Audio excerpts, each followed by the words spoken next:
Welcome to Pindar Poetry. We hope you learned something new. You begin by identifying the Mac OS volume so you can remove it safely. Open Disk Management or use DiskPart to spot the partition by size and type. Note its drive number.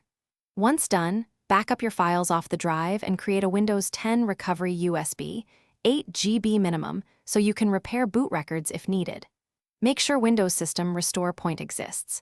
You'll act now to remove the partition. Don't delay the bootable media step. Boot into Windows or use your recovery USB, then open an elevated command prompt and run DiskPart.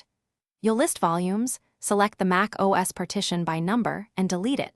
This removes the apps or HFS Plus container. Afterwards, create a new partition formatted NTFS or extend your existing Windows partition to reclaim the space.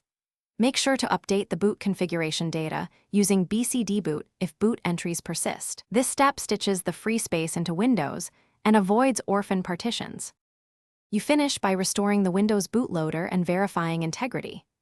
Run bcdbootc \Windows from an elevated prompt to write a fresh bootloader, then restart to confirm Windows boots directly. Once running, open Disk Management to verify volumes and run chkdsk and sfc/scano to catch file errors.